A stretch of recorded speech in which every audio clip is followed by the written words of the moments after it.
प्रभु यीशु मसीह के नाम में आप सभी को मैं नमस्कार कहता हूँ। परमेश्वर महान है, उसकी योजनाएं महान है। बहुत सारी ऐसी घटनाएं मानव जीवन में घटती हैं और घट रही हैं, जिसको लेके हर एक जन विचलित है, परेशान है और चुनौतियों का सामना मानव पूरे विश्व के अंदर कर रहा है। सिर्फ भारत देश के अंदर नहीं, परंतु पूरे विश्व के अंदर। और जब इन परेशानियों से हम होकर गुजरते हैं तो हमारे मनों में कई सवाल आते हैं, क्योंकि ये तमाम घटनाएं इतिहास उठा के देखेंगी। यदि बाइबल की उत्पत्ति से लेके प्रकाशित वाक्य तक हम जाएंगे, इन सब घटनाओं का वर्णन है और ये सारी बातें एक एक पूरी हो रही है। इसलिए मसीह समाज को आज सबसे ज़्यादा आवश्यकता है अपने जीवन के अंदर झांकने की।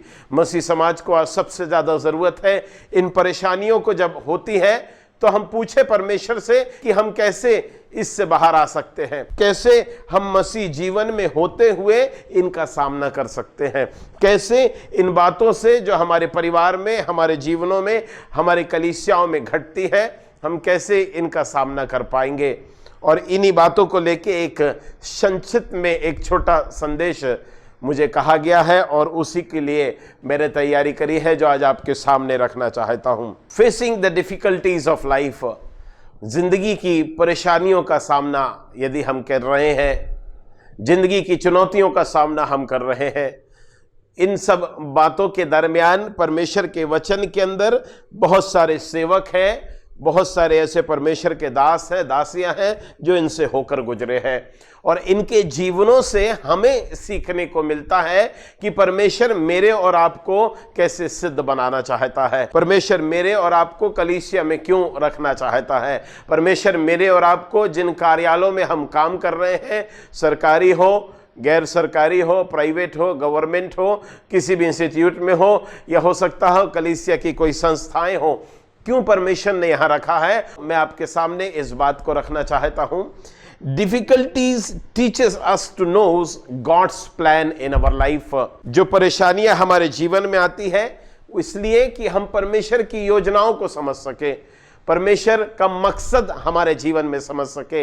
और ऐसे ही एक व्यक्ति है जिसके बारे में मैं आपसे चर्चा करना चाहता हूं। उत्पत्ति की किताब 37वां अध्याय उसकी 5वीं आयत। और यूसुफ ने एक स्वप्न देखा और अपने भाइयों से उसका वर्णन किया, तब वे उससे और भी द्वेष करने लगे। एक 17 वर्षीय जवान है जो एक स्वप्न देख रहा है, और ये स्वप्न जो देख रहा है, परमेश्वर की ओर से जो स्वप्न प्राप्त हो रहा है वो स्वप्न देख रहा है। ऐसे स्वप्न नहीं देख रहा है जो वर्तमान में आज जो जवान है इंटरनेट के अंदर, टेलीविजन के अंदर चीजों को देखने के बाद रात के अंदर उन स्वप्नों से, जो अश्लील साहित्य या अश्लील बातों से या कुछ गलत चीजों के स्वप्न देखते हैं, किसी पिक्चर के, मूवीज के स्वप्न देखते हैं, किसी गर्लफ्रेंड्स और बॉयफ्रेंड्स या गलत बातों के स्वप्न देखते हैं। यूसुफ उन दिनों में जब परमेश्वर का वचन नहीं था, जब बाइबल नहीं थी, जब कोई पासवान नहीं था, जब कोई चर्च नहीं था, जब कोई अगवा नहीं था, जब कोई यूथ लीडर नहीं था, और सबसे बड़ी बात है ना माता पिता थे,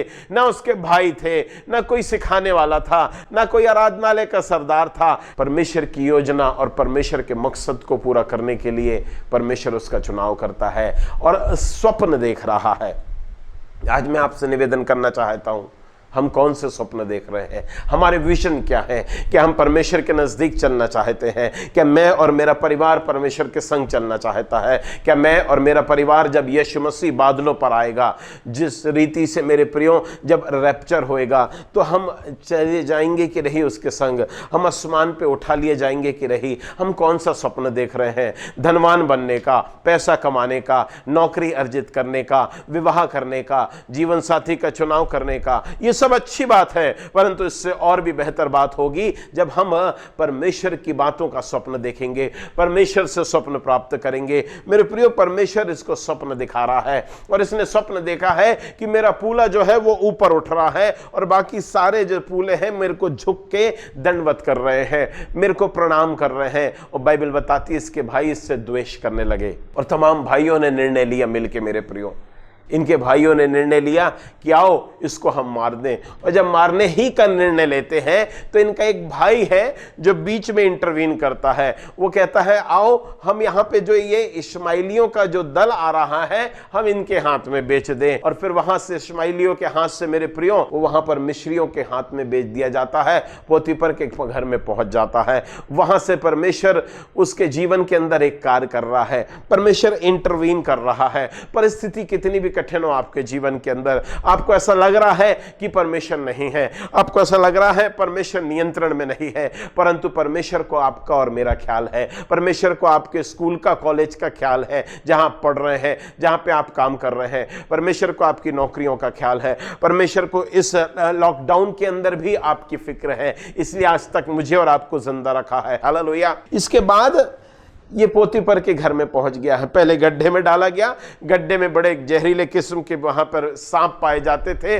और जरा कल्पना करें वो वहां पर जब गड्ढे में डाल के जा रहे होंगे, वो चिल्ला रहा होगा छोटा होके, मेरे भाई बिन्यामीन मेरी मदद करो, मुझे निकालो। और वो कह रहे होंगे बाय बाय बाय बाय, तू बहुत स्वप्न देखने वाला था। सारे भाई कह रहे होंगे, क्योंकि वो उससे द्वेष करने लगे थे, वे इससे जलन करने लगे थे कि ये सबसे छोटा होते हुए इसके सामने क्या हम दंडवत करेंगे। मेरे प्रिय आज मैं आपसे कहना चाहता हूं, क्योंकि जो भी काम वो कर रहा है वो सफल हो रहा है। क्यों? परमेश्वर का हाथ उसके जीवन में है। मेरे जवानों, आज मेरे और आपके काम जो सफल नहीं हो रहे हैं उसका कारण यह है कि हमारे जीवन में परमेश्वर नहीं है, हमारी जिंदगी में परमेश्वर नहीं है, हमारे मनों में कोई और बसा हुआ है, हमारे हाथों में मोबाइल बैठा हुआ है, हमारी जीवन रूपी नाव के अंदर कोई और सवार है। इसलिए परमेश्वर का आज हाथ हमारे जीवन में नहीं है। इसलिए मेरे प्रियो, हम पलायन कर जाते हैं, हम हार मान जाते हैं, हम अपने जीवन को समाप्त कर देते हैं। परंतु यूसुफ ने अपने जीवन को समाप्त नहीं किया, उसने संघर्ष किया, उसने वहां हार नहीं माना, क्योंकि उसको मालूम था मेरा छुड़ाने वाला जीवित है। आमीन। आज मैं आपसे निवेदन करना चाहता हूं, ये उसके घर में है। जब सब काम सफल हो गए हैं, एक स्टेप ऊपर प्रमोट कर देता है पोतीफर, अब से तू मेरे घराने का सारा इंचार्ज होगा। परंतु जो उसकी पत्नी है वो बड़े बिल्कुल व्यभिचार से भरी हुई है, लस्ट से भरी हुई है, और वो उस पर नजर रोज लगा रही है कि ये खूबसूरत जवान है। मेरे प्रिय, जब आप प्रभु में चलेंगे, बड़ा ध्यान रखिएगा जवानों, जब आप स्कूल में जाते हैं, जब आप कॉलेज में जाते हैं, जब शहर छोड़ के बाहर जाते हैं, आप पढ़ाई करेंगे, बहुत सारे ऐसे ऑफर आएंगे, बहुत सारे ऐसे टेम्पटेशंस आएंगे, बहुत सारी ऐसी परीक्षाएं आएंगी। परंतु यूसुफ कहता है ना, जब पोतीफर की पत्नी ने उससे कहा लाई डाउन विथ मी, वो कहता ना, मैं ऐसी दुष्टता नहीं कर सकता, मैं परमेश्वर का अपराधी नहीं ठहर सकता। मेरे प्रिय जवानों, मेरे प्रिय विश्वासियों, मेरी प्रिय कलीसिया, मैं आज आपसे निवेदन करना चाहता हूं, मैं आपसे कहना चाहता हूं, be holy when no one is watching you. पवित्र बनना जब आपको कोई ना देख रहा हो, because at that time your God is watching you. उस वक्त आपका परमेश्वर आपको देख रहा है। ये सारे घटनाक्रम से निकल रहा है, झूठा आरोप लगा दिया गया है। जरा सोचिए, संघर्ष के ऊपर संघर्ष, भाई ईर्ष्या कर रहे हैं, इस्माइलियों के हाथ भेज दिया गया है, गड्ढे में डाल दिया गया है, पोतीफर के घर में चला गया है, वहां से निकलने के बाद उस पे झूठा व्यभिचार का आरोप लगा के जेल में डाल दिया गया है, जेल की सलाखों के अंदर है। वहां वो सोच रहा होगा, परमेश्वर तूने तो स्वप्न दिया था, परमेश्वर मैं ऊंचा उठ रहा हूं, मेरे पे तो आरोप लग रहे हैं मैं। परंतु मेरे प्रियो, उसके मन के अंदर वो ये बात जानता था कि ये स्वप्न दिखाने वाला जो है वो मेरा परमेश्वर है, और वही इस स्वप्न को पूरा करेगा। आमीन। जो दर्शन आपने अपने जीवन में लिया है, हो सकता है आप बिजनेसमैन बनना चाहते हो सकता है पेशेवर कुछ आप फोटोग्राफर बनना चाहते हो सकता है पेशेवर कुछ आप अच्छे कुछ कार्य करना चाहते हो सकता है कुछ बिजनेस करना चाहते हो, बाइबल कॉलेज जाना चाहते हो, स्कूल कॉलेज में अच्छी शिक्षा अर्जित करना चाहते हो, MBA करना चाहते हो, परमेश्वर के वचन में आगे बढ़ना चाहते हो, आराधना। यदि परमेश्वर ने स्वप्न दिया है तो यकीन मानिए दुनिया की कोई ताकत उसको रोक नहीं सकती। आमीन। यदि परमेश्वर हमारी ओर है तो हमारा विरोधी कौन हो सकता है। मेरे प्रियो, और एक समय ऐसा आता है कि देश में अकाल पड़ता है, और जो राजा स्वप्न देखता है उसको बताने वाला कोई नहीं है, उसको नींद नहीं आ रही है। जब भी कोई राजा स्वप्न देखता है, इजराइलियों के बंधुआई में जब भी गए हैं कोई भी लड़के या कोई भी इजराइली, वहाँ पे परमेश्वर को योजना पूरी करनी होती है। वहाँ पर राजा का एक उसको पिलाने हारा कहता है, हाँ एक जवान है, बंदी गृह में है, उसको बाहर लाया जाता है और वो उन सारे सपनों का दर्शन बताता है। और उस वक्त यूसुफ मिस्र का और दुनिया का पहला प्रधानमंत्री बनता है। मेरे प्रियो, यदि परमेश्वर का हाथ आपके जीवन में है, यदि परमेश्वर परेशानियों में भी आप परमेश्वर पे बने हुए हैं, तो यकीन मानिए परमेश्वर आपके जीवन में निश्चित इंटरवीन करेगा। और जो परेशानियां आती हैं वो परमेश्वर के मकसद को समझने के लिए आती है और परमेश्वर के मकसद को पूरा करने के लिए आती है। और ये परमेश्वर उसको प्रधानमंत्री बनाता है। उसके भाई आते हैं, सारे जन दंडवत करते हैं, सिजदा करते हैं और हम देखते हैं कि जो स्वप्न उसने देखा था वो परमेश्वर ने पूरा कर दिया। दूसरी बात, difficulty teaches us to be silent in the storm. परेशानियां हमें यह सिखाती है कि तूफानों में हम शांत रहें। आप बोलेंगे भैया आप क्या बोलना चाह रहे हैं, ऐसा कैसे हो सकता है? आइए बाइबल में देखें, निर्गमन उसका 14वां अध्याय उसकी 14वीं आयत, एक्सोडस 14:14, यहोवा आप ही तुम्हारे लिए लड़ेगा, इसलिए तुम चुपचाप रहो। The Lord himself will fight for you and be silent. हमें तूफानों में शांत रहना है। बड़ी अजीब सी बात लग रही है, पीछे पूरे मिस्र की सेना खड़ी हुई है, आगे लाल समुद्र आ गया है, बीच में इजरायली खड़े हुए हैं जो कुड़कुड़ा रहे हैं, जो मूसा पे आरोप लगा रहे हैं। और उनके गुट के अंदर कुछ लोग ऐसे हैं वो मौके की तलाश में थे कि मूसा पे कैसे आरोप लगाए। आज भी ऐसा ही होता है, जो अगुवे होते हैं उन पे कई लोग ये आरोप प्रत्यारोप लगाते हैं और वहां पर वो कह रहे हैं क्या तू हमें मारने के लिए लाया है? और वहां पर पीछे फिरौन की सेना खड़ी हुई है। मूसा से परमेश्वर कहता है मेरे प्रियो स्टैंड स्टिल। आज तुम परमेश्वर के काम को देखोगे, शांत रहो। आज इस तूफानों के बीच में, उस लाल समुद्र के सामने, इस फिरौन की सेना के सामने तुम मेरे उद्धार के काम को देखोगे। मेरे प्रियो, कितनी अद्भुत बात है कि जब जीवन में तूफान आए, जब जीवन में परेशानियां आए, जब जीवन में कष्ट और संकट आए, ऐसे समय में भी परमेश्वर कहता है be silent. Why? Because God is in control. क्यों? क्योंकि परमेश्वर निकाल के लाया है मिस्रियों की चंगुल से, परमेश्वर निकाल के लाया है मिस्रियों की गुलामी से अपनी प्रजा इजराइल को। तो परमेश्वर के हाथ में जब हम हैं, परमेश्वर की योजनाओं में जब हम हैं, तो परमेश्वर हमें लेकर जाएगा। फिर हमें कुड़कुड़ाने की जरूरत नहीं है। जब परमेश्वर हमें कर आया है, जहां पर भी हम हैं वहां बने रहे, जैसी भी परिस्थिति में है हम खामोश रहे, परमेश्वर बीच से मार्ग निकालेगा। और जब मूसा लाठी को बढ़ाता है, क्योंकि परमेश्वर ने आज्ञा दी है, मूसा ने प्रार्थना करी है, मूसा ने दुहाई दी है और परमेश्वर ने उसको कहा अपनी लाठी को बढ़ा। मेरे प्रियो, लाल समुद्र को दो भाग होना पड़ा। क्यों लाल समुद्र को दो भाग होना पड़ा? मेरे प्रियो मेरी बात को सुने, क्योंकि लाल समुद्र ने देखा कि इजराइलियों के माथे पे, मेरे प्रियो उनके घरों की चौखट पे मेमने का लहू लगा हुआ था। मेमने का लहू इजराइलियों के ऊपर जब लगा हुआ था तो लाल समुद्र को भी दो भाग होना पड़ा, क्योंकि मेमने के लहू में वो सामर्थ है। और जो मेमने का लहू था, परमेश्वर ने आने वाले भविष्य के बारे में, अपने बेटे यीशु मसीह के बारे में, मेमने के लहू के बारे में, मानव जाति को, संपूर्ण मानव जाति के छुटकारे के लिए एक चिन्ह ऐसा बता दिया था। और लाल समुद्र हट गया। Red sea will come in your life, but remember the creator of the red sea, he will make a way. लाल समुद्र आपके जीवन में आएंगे, परंतु लाल समुद्र को नहीं देखना, लाल समुद्र के बनाने वाले को देखना। वो लाल समुद्र को दो भाग करना जानता है। और मेरे प्रियो, ऐसे चले जैसे पूरी सूखी भूमि हो, और वो वहां से निकल गए। मेरे प्रियो, जरा समझे परमेश्वर की योजनाओं को। परमेश्वर मेरे और आपसे प्रेम करता है, और इस तूफान के बीच में ये लाल समुद्र जो दो भाग हुआ है, ये मेरे और आपको सिखा रहा है। मेरे और आपके जीवन में यदि परमेश्वर के लहू से हम धुले हुए होंगे, यदि हम उद्धार पाए हुए होंगे, यदि यीशु मसीह से हमने नए जन्म प्राप्त किया होगा, यदि उसके लहू में सामर्थ पे हमने विश्वास किया होगा, यकीन मानिए परमेश्वर भी हमें शैतान के चंगुल से छुटाएगा और अपने स्वर्गीय स्थानों में हमें लेकर जाएगा। जैसे मेरे प्रियो इजरायली जो जा रहे थे, मेरे प्रियो उस वाचा के देश में, ये बात मेरे और आपको सीखने को मिलती है कि जब तूफान भी आए तब भी हम खामोश रहे, क्योंकि परमेश्वर नियंत्रण में है। God is in still in control. किन बातों के नियंत्रण में है? जो परमेश्वर के प्रति समर्पित है और परमेश्वर की आज्ञाओं को मानते हैं। आमीन। ये परमेश्वर की आज्ञाओं के तहत चल रहे थे। तीसरी बात है, difficulty teaches us to counsel from God. परेशानियां हमें ये सिखाती है कि परमेश्वर से हमें पूछना है। Difficulty teaches us to encourage ourself. परेशानियां हमें सिखाती है मेरे प्रियो कि हमें परमेश्वर से पूछना है। यहाँ पे बड़ा स्पष्ट लिखा हुआ है, पहला शमूएल 30वां अध्याय उसकी 6ठी आयत में यहाँ बड़ा स्पष्ट लिखा हुआ है, और दाऊद बड़े संकट में पड़ा क्योंकि लोग अपने बेटे बेटियों के कारण बहुत शोकित होकर उस पर पथरवाह करने की चर्चा कर रहे थे, परंतु दाऊद ने अपने परमेश्वर यहोवा को स्मरण करके हियाव बांधा। और 8वीं आयत, और दाऊद ने यहोवा से पूछा, क्या मैं इस दल का पीछा करूं? मेरे प्रियो, परेशानियों के समय में भी याद रखें, हमें परमेश्वर यहोवा से पूछना है, अपने प्रभु यीशु मसीह से पूछना है।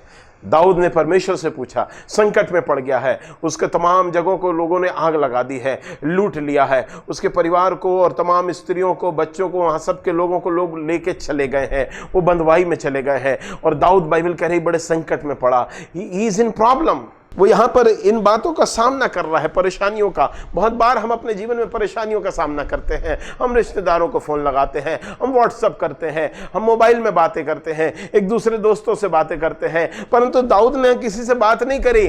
उसने अपने आप को, यहाँ बाइबल कह रही है, परमेश्वर यहोवा को स्मरण किया। ऐसे समय में जब हम परेशानियों में हैं, ऐसे समय में जब ये महामारियां चल रही हैं, ऐसे समय में जब कष्ट है, मुसीबतें हैं, परेशानियां हैं, बहुत सारे लोगों को अपने परेशानियों के बारे में चिंता है, हमें परमेश्वर को स्मरण करना है। और 8वीं आयत कहती है, उसने परमेश्वर यहोवा से पूछा, कि बाइबल कहती है, हे बोझ से दबे और थके लोगों, तुम मेरे पास आओ, मैं तुम्हें विश्राम दूंगा। आज मैं और आप किससे पूछ रहे हैं? कहीं सांसारिक लोगों से तो सलाह नहीं ले रहे हैं, कहीं सेक्युलर लोगों से तो सलाह नहीं ले रहे हैं। आज मेरे और आपके पास परमेश्वर है, और मेरे और आपको परमेश्वर से पूछना है। और यहां पर यदि 11वीं और 13वीं आयत देखेंगे, उसने परमेश्वर से पूछा, परंतु अमालेकियों के पास पहुंचना कैसे था, यह बड़ी जोरदार बात है।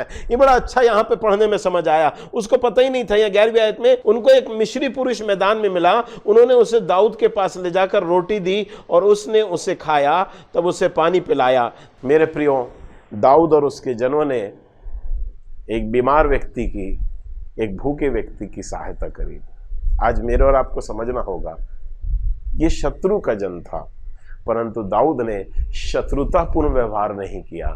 दाऊद इसलिए टाइप ऑफ क्राइस्ट कहा गया है मेरे प्रियो। क्यों? क्योंकि उसने उसको भोजन दिया, और जब वो बीमार था उससे पूछा, उसने कहा, मैं एक अमालेकी का, मैं मिस्री हूँ, एक अमालेकी का दास हूँ। और इसी जन की जब इन्होंने सेवा करी, इसकी देखरेख करी, इसको खाना पिलाया, यही व्यक्ति ने उनको अमालेकियों तक पहुंचा दिया। ये है परमेश्वर की योजना। और दाऊद वहां जाता है और उनके अपने तमाम लोगों को छुड़ा के ले आता है और विजयी पताका फहराता है मेरे प्रियो, और वापस लौट कर आता है। क्यों? परेशानियां में सिखाती है अपने आप को, हमारे को हियाव बढ़ाना है, उत्साहवर्धन करना है परमेश्वर में, मोबाइल में नहीं, व्हाट्सएप में नहीं, लोगों में नहीं, टेलीविजन में नहीं, सांसारिक लोगों की सलाहों में नहीं। उसने फिर उसके बाद 8वीं आयत में पढ़ के बताया, उसने परमेश्वर से पूछा। हमें परमेश्वर से पूछना है, मनुष्यों से नहीं पूछना है। इस बात को समझिए। और उसके बाद दाऊद विजयश्री होकर लौटता है, अपने परिवार को और सबके पति पत्नी बच्चों को सबको लेकर वापस आ जाता है। क्यों? क्योंकि जब संकट में पड़ा उसने परमेश्वर को स्मरण किया। आज मैं और आप परमेश्वर को स्मरण करें, परमेश्वर मेरे और आपकी जिंदगियों में समाधान निकालेगा। चौथी बहुत खूबसूरत बात जवान बच्चों के बारे में फिर कहना चाहता हूं, और मेरे और आपके बारे में भी है। परेशानियां, मुसीबतें हमें यह सिखाती हैं कि परमेश्वर की सामर्थ पे, परमेश्वर की ताकत पे हम भरोसा करें। आमीन। कैसे हम भरोसा करें, जरा बड़ा देखेंगे। यहां पर लिखा हुआ है, दानियल नबी की किताब है और 3रा अध्याय है, और यहां पर लिखा हुआ है 16वीं आयत से, शद्रक, मेशक और अबेदनगो ने राजा से कहा, हे नबूकदनेस्सर, इस विषय में तुझे उत्तर देने का हमें कुछ प्रयोजन नहीं जान पड़ता। हमारा परमेश्वर जिसकी हम उपासना करते हैं, वे हमको उस धधकते हुए भट्टे की आग से बचाने की शक्ति रखता है, परंतु हे राजा, वे हमें तेरे हाथ से भी छुड़ा सकता है। परंतु यदि नहीं, तो हे राजा, तुझे मालूम हो कि हम लोग तेरे देवता की उपासना नहीं करेंगे और न तेरी खड़ी कराई सोने की मूरत के दंडवत करेंगे। मेरे प्रियो, कितनी खूबसूरत बात है। यहाँ पर मौत सामने नाच रही है। ऐसे समय में ये 3 जवान हैं, शद्रक, मेशक और अबेदनगो, इन्होंने अपना भरोसा राजा की ताकत पे नहीं दिखाया, जो सत्ता पे, सिंहासन, सर्वोच्च पद पे विराजमान है, नबूकदनेस्सर राजा, उसके सामने नहीं झुके। उसको दंडवत नहीं किया। उसकी सोने की बनाई हुई मूर्त के सामने उसने कहा था, एक फरमान, एक फतवा जारी कर दिया था कि इसकी तुम आराधना करोगे। उसने अपने आप को बिल्कुल जैसे अंत के समय में, बड़े ध्यान से सुनिए, उस अंत के समय में जैसे एंटी क्राइस्ट आके यरूशलेम में अपनी मूर्ति स्थापित करेगा और दंडवत कराएगा लोगों को, और बिल्कुल उसी तरीके से नबूकदनेस्सर राजा ने भी अपनी मूर्ति खड़ी करी। वो शायद ये सोच रहा था कि मैं अंत तक जीवित रहूंगा, मैं ताउम्र बना रहूंगा, मेरा सत्ता सिंहासन कायम रहेगा मेरे प्रियो।